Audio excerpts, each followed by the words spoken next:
This is Suzanne, and I am doing a continuing chapter of my time in Suriname guesting with my dance partner from the Berlin Ballet named Herman Jiesamfoek. And this chapter is called Suriname, Learning the Ways of the Jungle. As Herman and I went to bed in the sweltering heat of the jungle, his mother came in and placed some mosquito coils next to both of us. She lit one end with a match, and over the night the smoke is released like a sort of incense, but it is clearly toxic to the mosquitoes.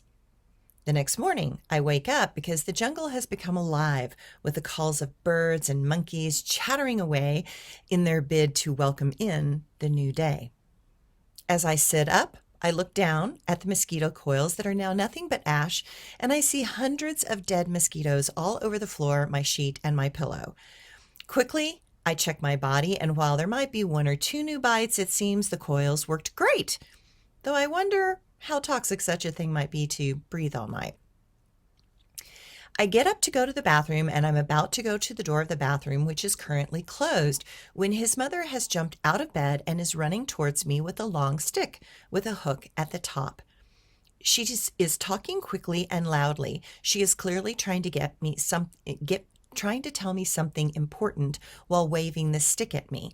She insists that I take the stick.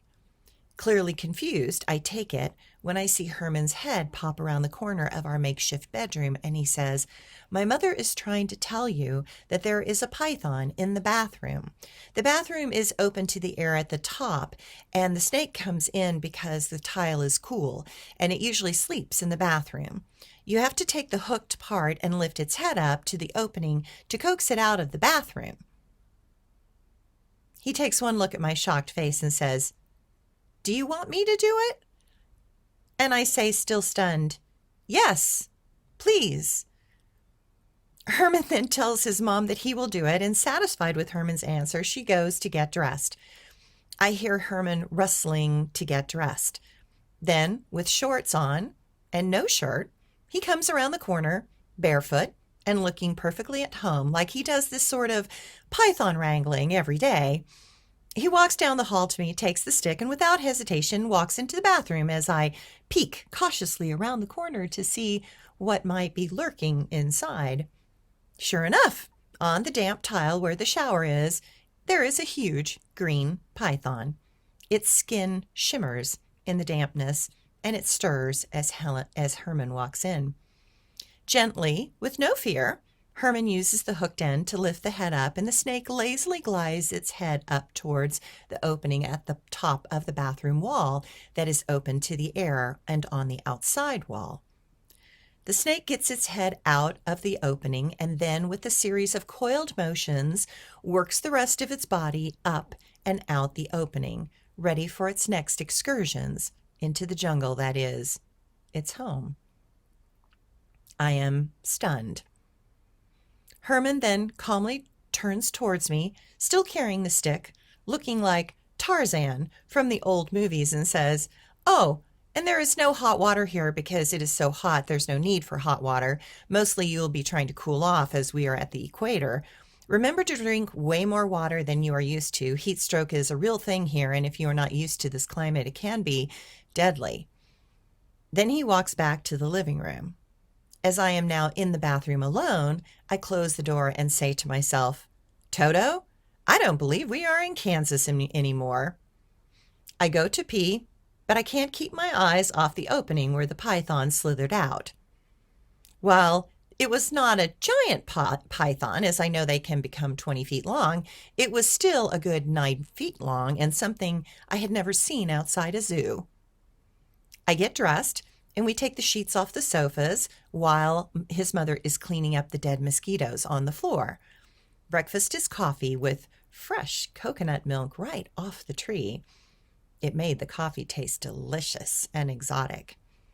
She added in some fresh bananas and other fruits, and we had that I had never had before, and some toast. And that was breakfast. It was divine. A tropical medley of yum. All the while she is preparing breakfast, I am trying to help by cutting up fruit, and she is talking to me. I have to say that I am not understanding much. While German and Dutch are similar, the Suriname dialect was not quite either. She would point to something and then say something with a head nod in Herman's direction. This pattern continued on even though I did not understand what she was saying. I would look at Herman and he would occasionally roll his eyes and shake his head when she was not looking. Based on his behavior and body language, I gauged that she was saying something like, "If you marry Herman, then you will get these family heirlooms." I just keep smiling and nodding. After breakfast, his father and Herman start having a heavy conversation. Herman would periodically tell me what he was saying. It was something to the effect of, "The military has really taken over this time, and it is very dangerous out there right now. There are curfews, and all performances, shows, movies, and restaurants are closed until further notice. You cannot have a show without those curfews being changed. You will have to go down to the military offices, plead your case with top officials. Otherwise, the shows will not be able to happen. And you cannot get to the international hotels as they are surrounded and the people inside are not able to go anywhere. They are stuck in the hotels and things are not safe downtown. And if you can't get to and you also can't get to the U.S. Embassy, all the roads are blocked, so you will not be able to get through to let the embassy know that she is here." Herman takes it upon himself to start to find a way to talk to the top officials and explain what we are here to do. He also takes his dad's car and goes with his very pregnant other sister to try and open up a conversation with the military. Seems they think that him going with a pregnant sister will help get them in the door. He also starts to talk to the ballet studio and what kind of rehearsals they need with other dancers, and he begins to organize the times and days when we might be able to get started. Me? I am told to stay put. I am told that if I see or hear of military vehicles coming our way, that I am to run into the jungle. I think to myself, are you kidding? I have been in jungles. You go in 30 feet and you can't see how you came in, much less how you can get back out. I just nod in agreement. But the seriousness of our current situation is starting to register. I begin to wonder if my parents know what is happening. I am pretty sure my savvy dad knows, but the question would be if he told my mother.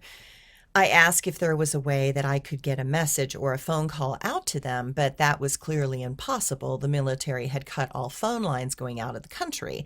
All transport had stopped.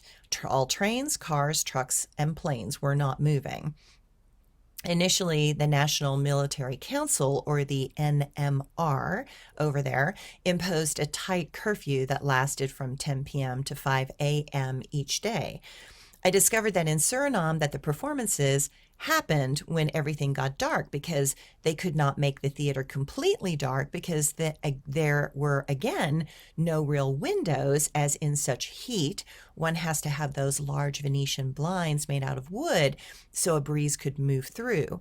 For the second act of Giselle, it is supposed to be a spooky scene and the darkness is required to create the mood. At that time, it got dark about 7 p.m., but the other dancers were also doing their ballets with our program, and the audiences needed to get home before the curfew. I don't know how Herman did it, but he managed to eventually lift the curfew just enough so that we were able, after a few weeks, to have the opportunity to do the performances. In the meantime, we needed to rehearse with the company in Suriname so we could make sure our choreography worked with the other dancers.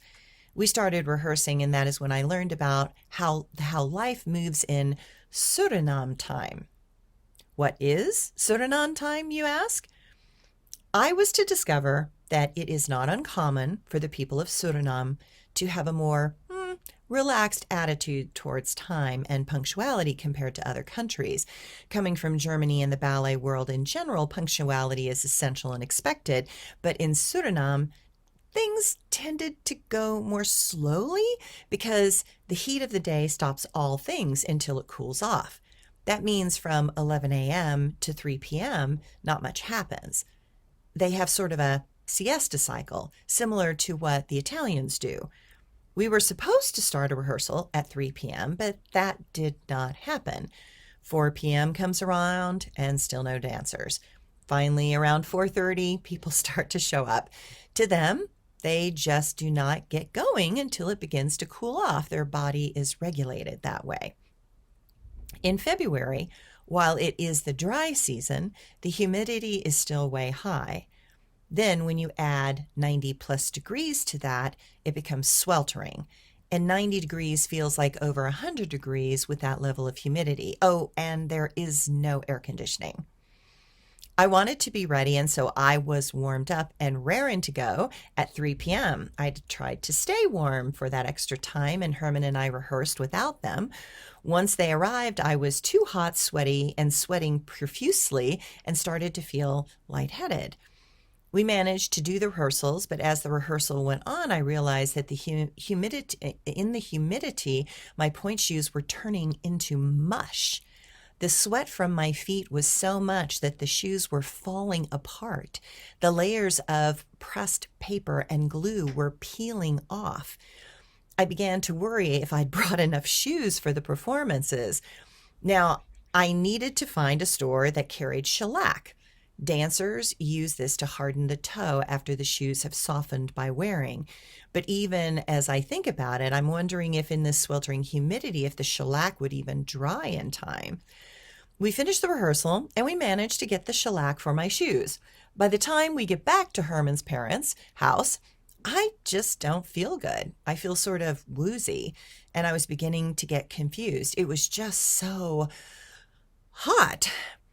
His mother takes one look at me and then opens my hand and pours the entire salt shaker into my palm and indicates that I'm supposed to put it all in my mouth. She grabs a fresh coconut from their yard and hacks off the top and pours the milk into a glass and indicates that I am to swallow the salt by washing it down with the coconut milk water. Herman makes sure I understand, and I do as I am told. He also says that his mom said that I was on the verge of heat stroke, and that was a very bad thing. Sure enough, she was right. Within 20 minutes, I was feeling much better. I was on the verge of a heat stroke. I hugged her and profusely thanked her. I did not want to end up in a hospital for heat stroke in Suriname during a military takeover. That just didn't sound like fun at all. After all, I paid more attention to what my body was trying to tell me, and I clearly was not used to this type of humid heat after living in Berlin for 2 years with its very damp and cold weather. At Herman's house, family's house, there was no freezer or ice. After weeks of negotiation and much back and forth, we managed to get a special approval to have the curfew changed to 11 p.m. so the audience and ourselves could get home after the performance. Of course, in exchange, the military officials would get free tickets for them and their wives. Slowly, over a few weeks, the performances finally arrive and we go to have a dress rehearsal at the theater. Herman drops me off while he has to run some sort of errand, and I go into the theater with all my costumes and stuff. I see other dancers and say hi. There is a bit of excitement in the air. This is a very big deal to them, and that makes me very happy. I know the power of performing and the great thrill that it is. I am glad Herman was able to pull this off. As I go into the theater, I notice that there is a woman on the stage doing something odd. I drop my stuff and I go back up to where she is in the center of the stage to see what she's doing. She is dancing with rattles and singing. She is dressed in a colorful skirt with beads around her neck. On the ground, I clearly see tools of magic. There are conch shells, bowls with seeds and herbs in them, and feathers, bones, and a dead chicken with its head cut off. And the blood of the chicken is flowing into a bowl. Being the curious person that I am, I go up and introduce myself and ask if she speaks English. She does, and then I ask what this ceremony is. She politely explains to me that this is a Winti ceremony of the Creole tradition. Through her, I discovered that in that area that the West African, European, and indigenous populations have combined their religions, and that while this is a form of voodoo, they are a very Christian-based culture, and this is a blended version of religions for them where they invoke the ancestral spirits and deities through dancing, singing, drumming, and offerings. Winti is an honored tradition of the Surinamese culture and history. I asked her what this ceremony was for. She said that this theater was next to a graveyard, and the spirits will tend to wander into the theater unless she clears and seals the theater from the spirits by honoring them with a ceremony. And that was what she was doing. I asked if I could help in any way. She smiled, but said no. But your request shows respect for the traditions of the ancestors, and that this pleased them. I continue to watch her until she's done. It was so very interesting to watch. There is no feeling of evil involved. It was a lovely celebration of tradition, respect, boundaries, and a blending of many cultures. Too often we judge things before we are willing to understand them or feel them. I would, in this life, learn many things from the complicated weavings of the religious traditions that have integrated into the South American tapestry. This was my first introduction, but it would not be my last. She explained that if she did not do the ceremony, that people would not come to the show. Their tradition dictated the necessity of such decorum. I nodded and accepted that this was very true for her and that I could see that her heart was fully involved. In all rituals, integrity matters, intent matters, an open heart matters. Ritual is important for all of us to find peace in our life. It anchors us into places that are familiar and safe. It connects us to our past and the ancestors that are there to help us. Traditions are how we express love to our past, to those that have come before us, and hopefully our intention is to give those connections to those in our future. But during opening night, I was to discover that certain ghosts or souls from the graveyard were not quite appeased enough. Seems that some dead souls decided that in the second act of Giselle, which is a scene of unsettled ghosts and spirits, that it was their opportunity to remind everyone that this was their space and that they were in charge. I will tell everyone that story tomorrow.